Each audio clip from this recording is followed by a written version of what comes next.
Okay. Good afternoon. I think we will be starting with some of the crowd who make up the conference. We'll wait for them to join us because I think their sessions are still going on. It gives me great pleasure to introduce Dr. Muhammad Amin MB, who is Professor of Technology Enhanced Learning at the Faculty of Education, University Kebangsaan, Malaysia. He is a leading consultant, expert, and master trainer on e-learning in Malaysia. Under the Malaysian Higher Education Leadership Academy Training of Master Trainers program, he has conducted more than 200 specialized training programs on e-learning, interactive lectures, e-content development, Web 2.0, open education resources, and MOOCs.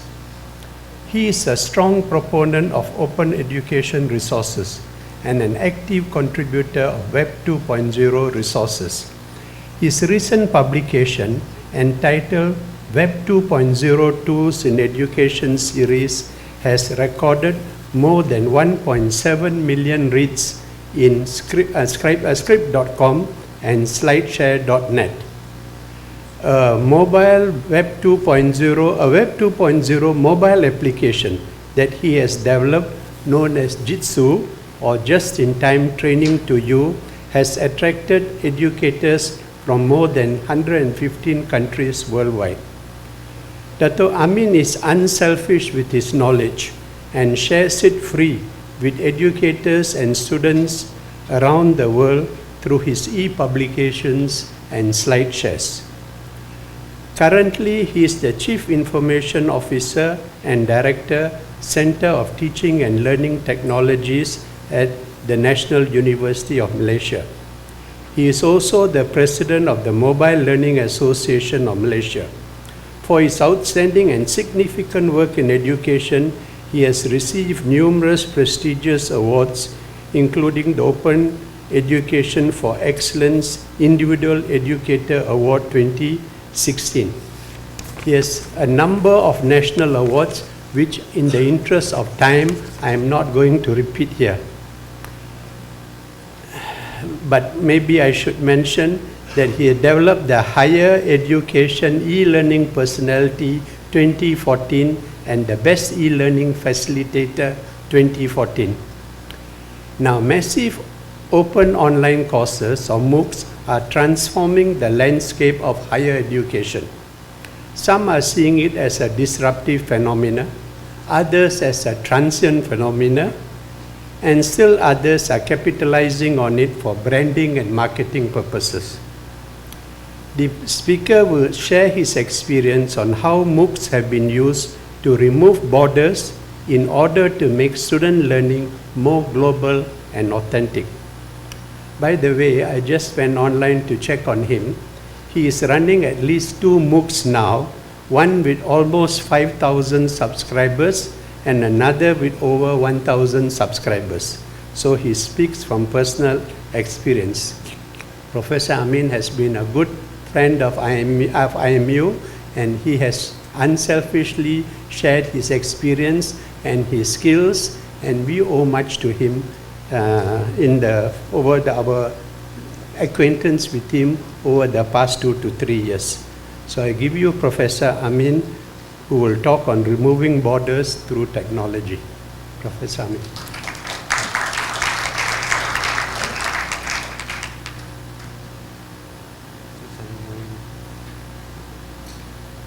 Okay. Bismillahirrahmanirrahim. Assalamualaikum warahmatullahi wabarakatuh. Thank you, Datuk Jai, my good friend. I would like to begin the presentation with a short movie. Can we play the movie?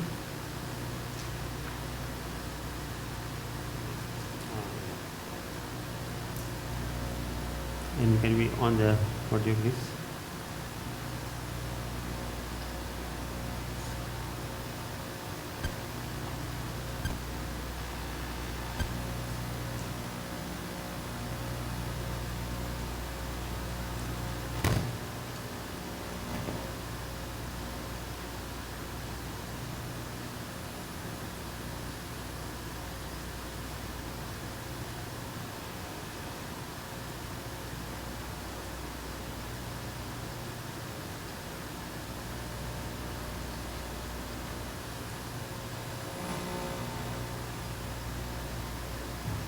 Yeah, there's a narration. Okay, no problem. Let me be the narrator. No, always have plan B. But if you notice, this is an advertisement of a university, Kaplan University. So the narrator, I think, in this video said, where is it written that the old way is the right way? Where is it written? I can still remember some of what he said. Where is it written that, you know, classroom has to be, lectures has to be in the classroom? We can actually, so the idea that they're using chairs all over to show that learning can take place anywhere. Have you noticed that there were chairs, you know, by the trains, you know, on the road, you know? So giving the indication that, you know, teaching and learning can be anywhere.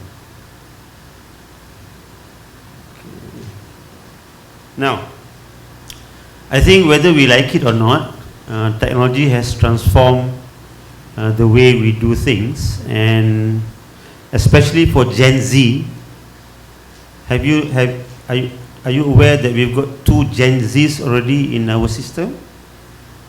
Okay, we're not dealing anymore with Gen Y. We're dealing with Gen Z. Gen Z are those born 1996 until 2010. Okay, so we got a different sort of students. I think more and more you will see in the medical field that if you do things the old way, you're going to bore them to death. Okay, because they're so used to gadgets. So I think technology has transformed teaching and learning.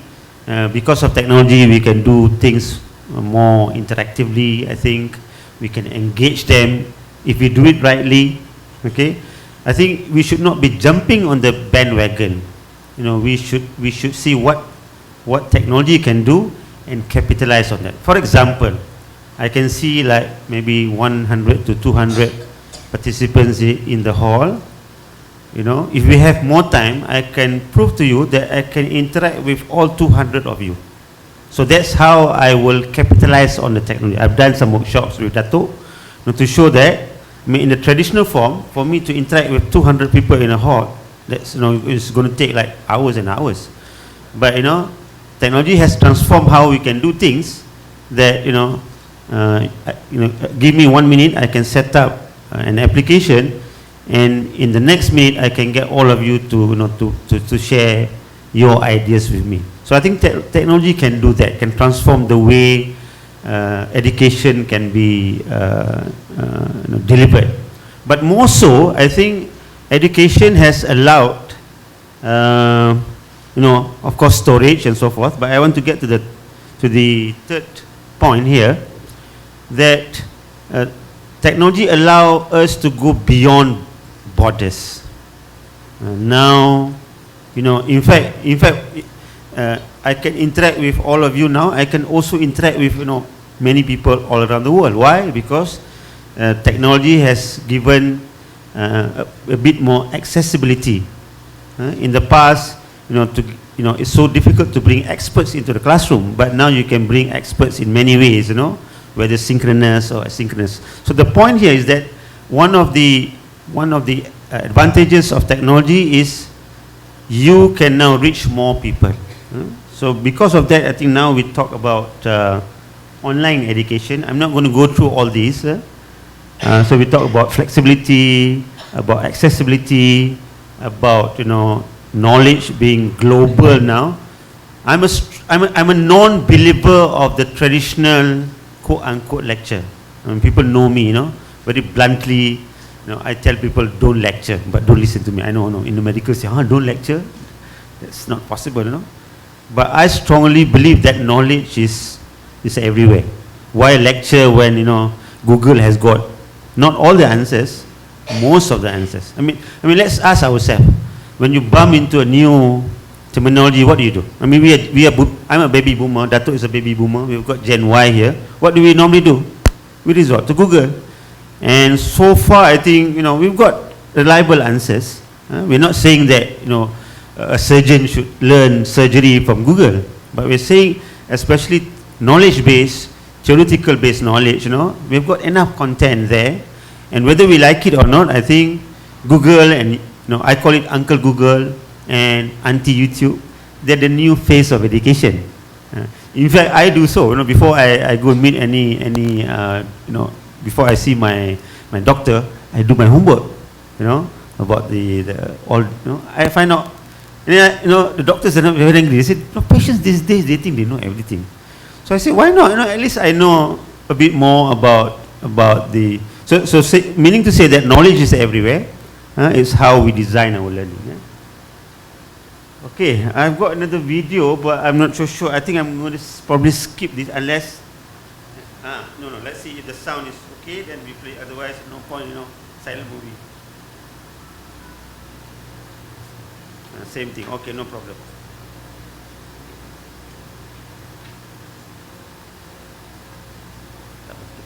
Okay. So basically, before I get on into MOOC, the umbrella term is actually called OER. I don't know whether you've heard about that. Open Educational Resources. There are many professors like you and me who believe that we can now maybe digitize some of our teaching, and now you and me, we have placed this content in some platforms, okay, and many of us decided to share that for the benefit. Are you all familiar with a YouTube version for the medical people? I see. Do you know that there's a dedicated YouTube channel for the medical faculty? So I'm going to show that in a moment. So anyway, the term is called OER, Open Education Resources. Resources created by professors from any fields, put in a public domain to be used and shared, communally. Okay, these are the types of OER. So MOOC is one of them. So when we talk about OER, Open Education Resources, we have got learning objects. We've got learning objects, modules, course materials, full courses. So when we talk about MOOC, we are talking about the full courses. But before we go into MOOC, so this is the address is medtub.net. If you're not familiar, there are thousands. It says here 20,000 videos from all, I don't know, because this is not my field.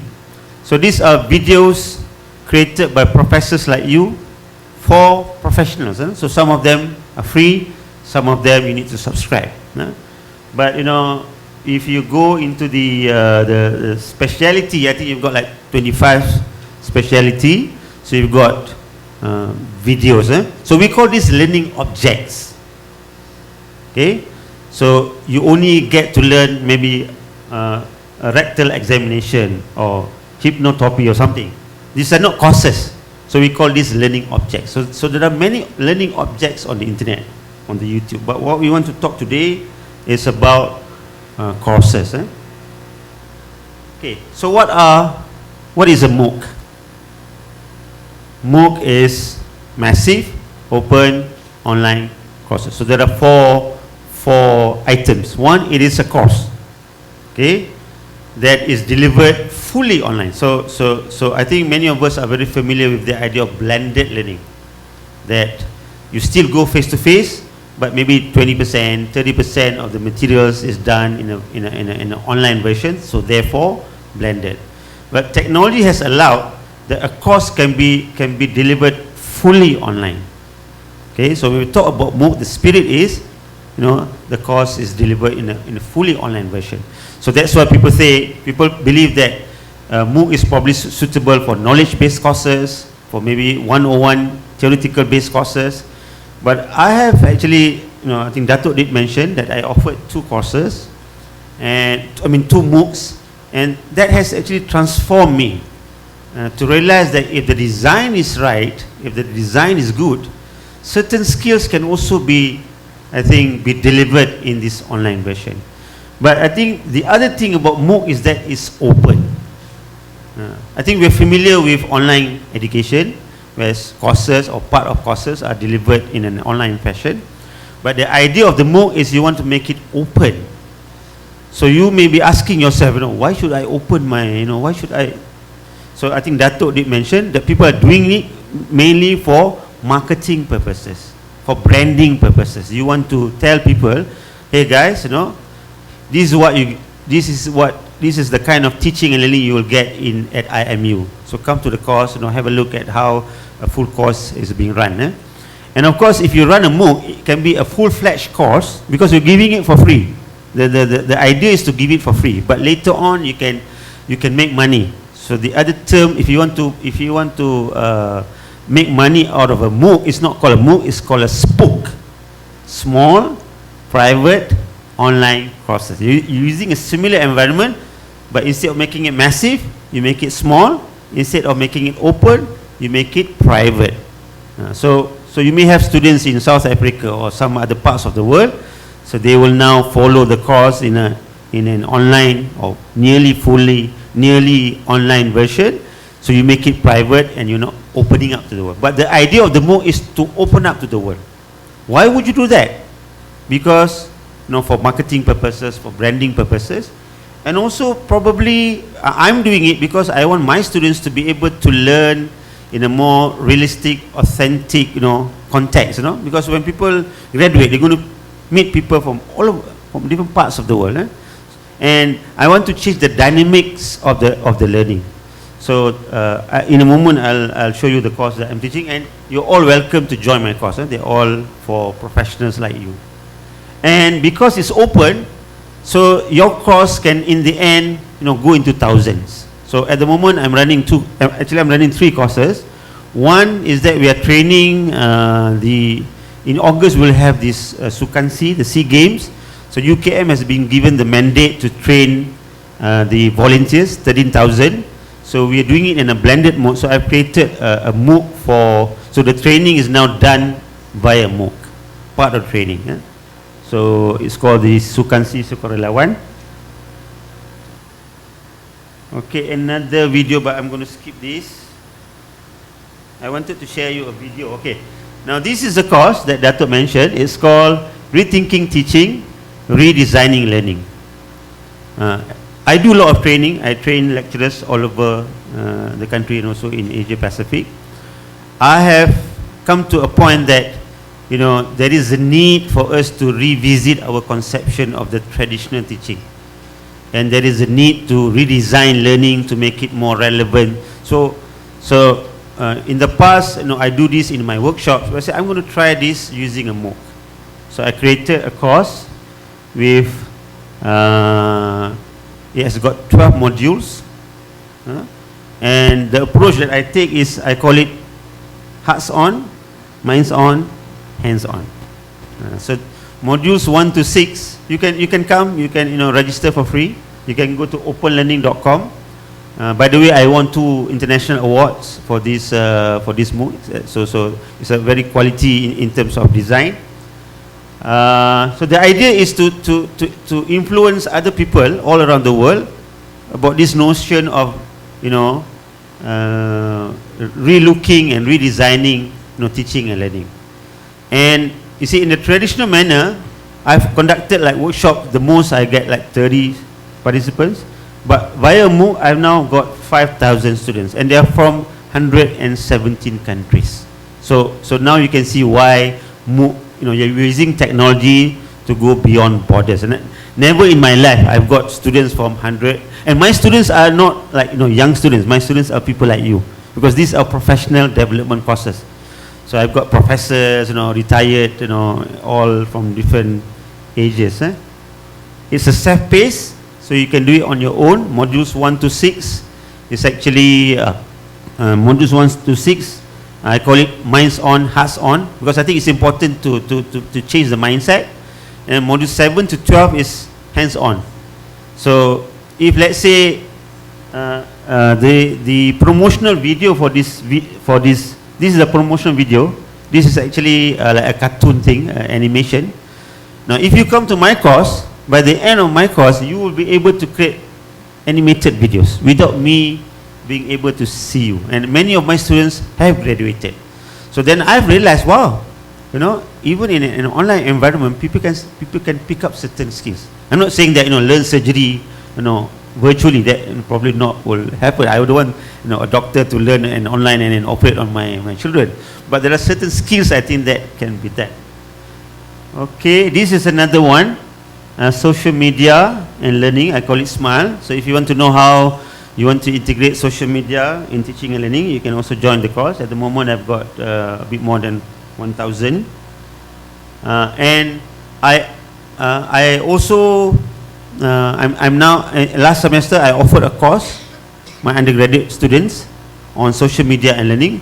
So the course is now done as a MOOC. I've got 40 students.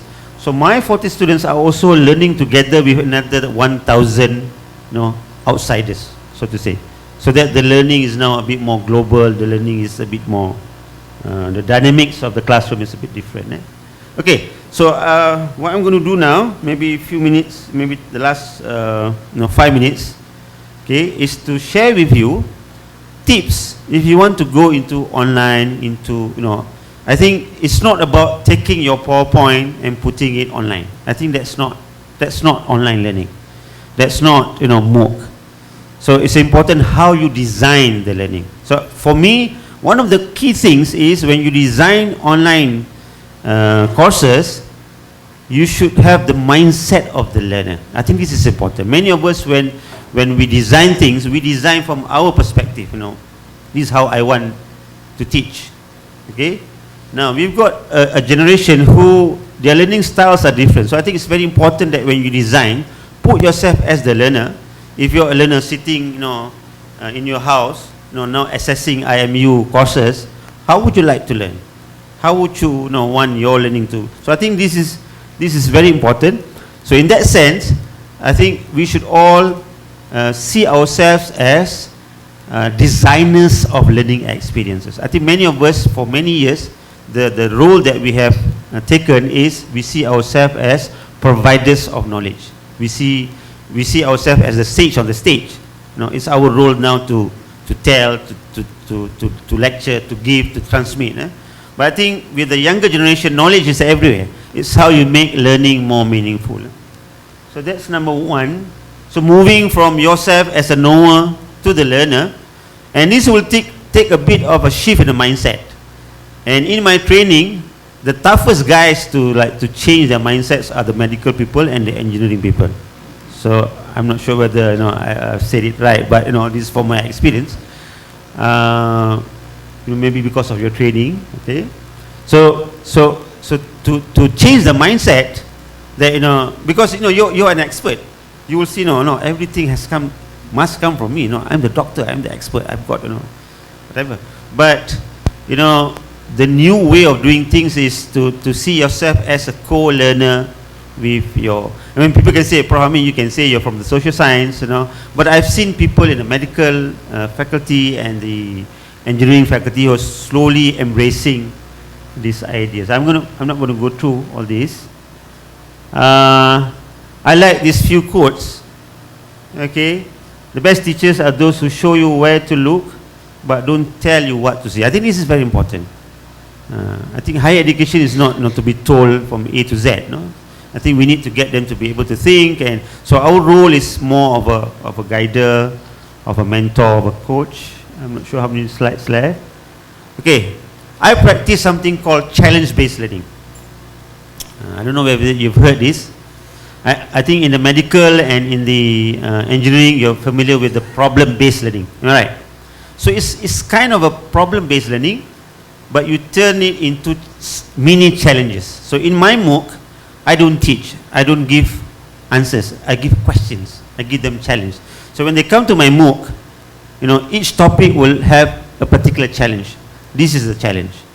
So the idea is by rising up to the challenge, learning will have taken place.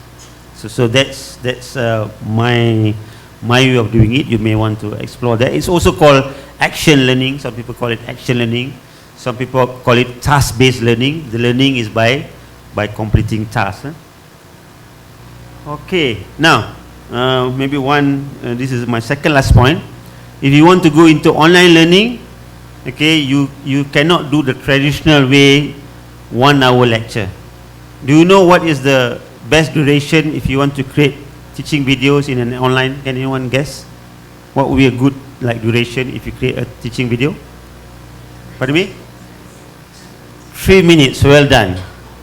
So people ask me, 3 minutes, you're crazy. I used to stand there for 1 hour, talking about anatomy, and you want me to like create 3 minutes video? So it depends on your philosophy of teaching. There are 3 types of teaching. One is teaching by telling, quote unquote, teaching by lecturing, teaching by spoon feeding, teaching by giving all the answers. The second is teaching by showing. And the third one, which I believe strongly, is teaching by questioning. You don't give the answers, you question them, you put them at the driver's seat. So if I embrace teaching by questioning, I can ask so many things in 3 minutes. But if I believe in teaching by telling, I need at least 1 hour. But the younger generation, their attention span has dropped from, it used to be 10 minutes, has dropped to 3 minutes. So it's called bite-sized learning. Give them enough to bite so that they can come for more. Okay, I will probably... Okay, so I've run the course. You're all invited to... So these are some of my students. He's from Italy. Okay, I'll give you maybe a few seconds to go through some of the... So these are the feedback that I get from my students. By the way, the course is free. If you complete the course, you get a certificate from UKM. But if you get to come to my course, there's a menu which says final reflection. You can see how my students all over the world are benefiting from this, sharing and making it across. So this is about a month ago. This is quite interesting. Michael Park, I think if you look at his image, I think easily he's maybe 60 years old. So he wanted to know more. And if you read within the lines, you will see that there is a change in the mindset. He's saying, now I'm seeing things from a different perspective. So if you believe that online education is not suitable for attitudes, for values, I think we are wrong. People normally typically believe that if it's facts, yes, but if it's skills or values or it cannot be done on an online version. So I have also realize that if the design is right, it can be done. So I'm going to just very quickly show. This is Anna from Spain.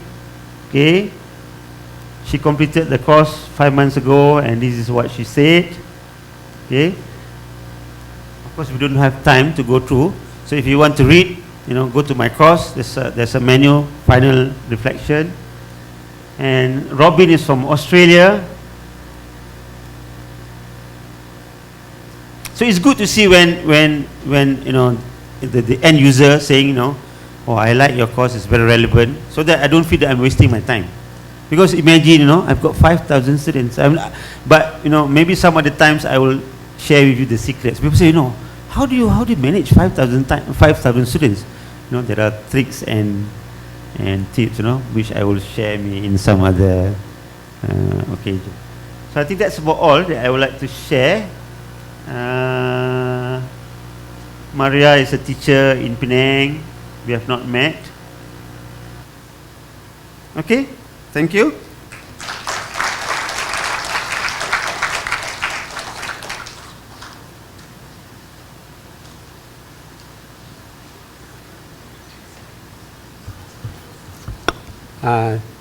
Thank you, Professor Dato Amin, on keeping to time and for the very interesting presentation that you made. I'm a bit sorry we didn't get to see your videos, but technology comes with challenges.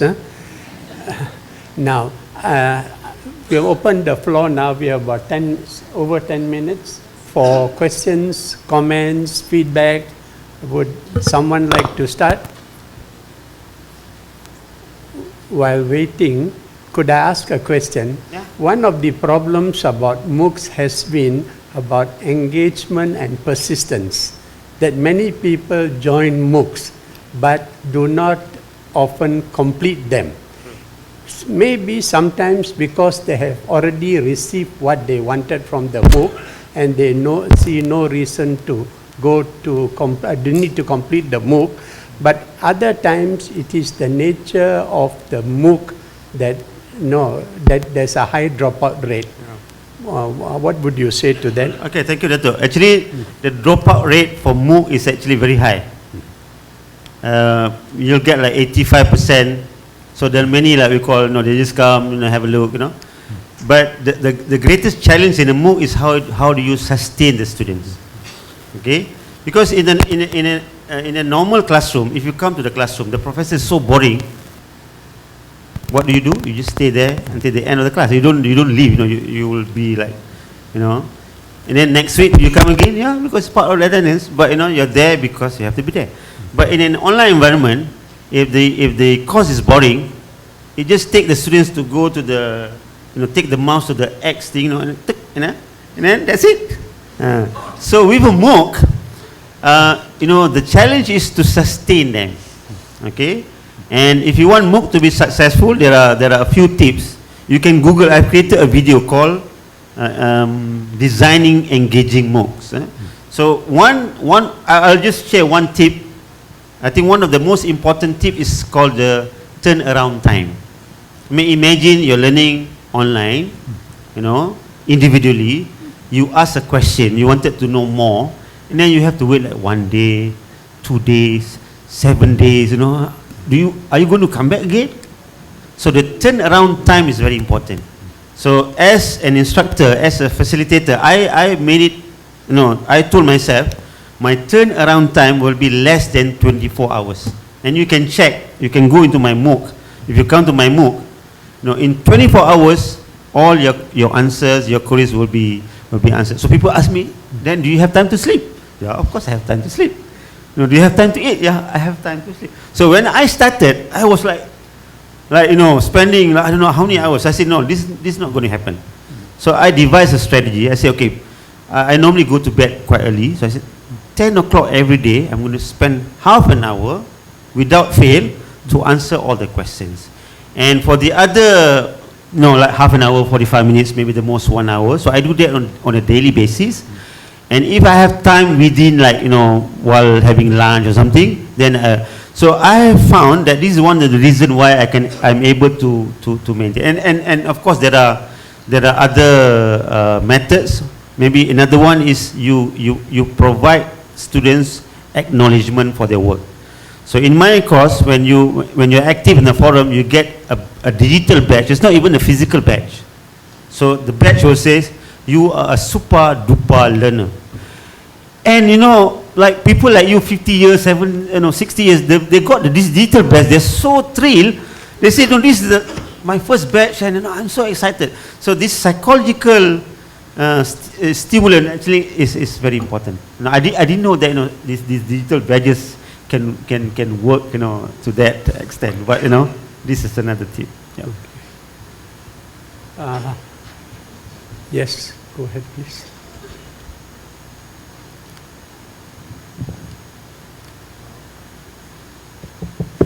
Okay, Prof. MB. So, please introduce yourself. Okay, I'm Dr. Imdadullah. I work in University Kuala Lumpur. So you have talked about the massive open online courses. These courses does not have any boundary, but I want to have a boundary. Okay. Because my students are University Kuala Lumpur, Faculty of Medicine, 100 students. Okay. That's the boundary. I want to have some courses to be delivered online. Yeah. Should I still call it massive open online courses? Yeah. No. Okay, if not. Now, you call it a SPOO, small private online courses. Okay. Yeah. So then now another issue is that we tried in our faculty something to deliver through online. Okay. But we faced the refusal from the students as well as from the lecturer. Now, question is how to prepare our students or the lecturer for using this sort of the open online courses. Thank you. Okay, I think we'll need maybe a longer discussion on that, but probably we need to train our lecturers. But I think most importantly is the buy-ins. You have to win the heart. I think it's not a problem winning the heart of the students. The students would like to go online, but how do you now convince the faculty members? For that, you will have to do trainings. And my approach has been to make the training simple and where there is no learning curve. I think you can ask Dato'. I came here twice to do some training. So my approach has been like, people say, huh, is this that easy? So even Dato' enjoyed the session and I think tried some of it. So I think that's the way to go. If you make it very technical, very programming based, no one of the faculty members will be able to embrace that. Thank you. Okay. Now, one of the issues with MOOCs has been the idea of getting credit for it by having the content or the learning activity contribute to a final, a grad degree or a certificate. But that is done. That's not possible with most MOOCs available nowadays. It's possible already now. Yes. Malaysia has. I headed a committee. For the Ministry of Higher Education, we have developed a guideline, the Malaysian qualification agencies. Students can now apply 30% of courses via MOOC, up to 30%. But we have got, a certain procedures that has to be. So students can now, take courses via MOOC and ask for credit transfer, and that can be up to 30%. So you can go to the MKA website and download it's possible now already. Yeah. Without jeopardizing quality. Yeah. I believe your course gives 5 credits, is it? Yeah, my rethinking teaching, rethinking learning is if you're doing some online, professional development, it's worth 5 credits, 5 credit hours. Okay. We have 2 minutes to go. Any last minute questions, comments? Okay, it's been a long day, exhausting, I suspect. Okay, Professor Amin, thank you very much. As usual, you contribute to our learning. So a token of appreciation will be presented to Professor Datuk Dr. by Datuk Jai Mohan.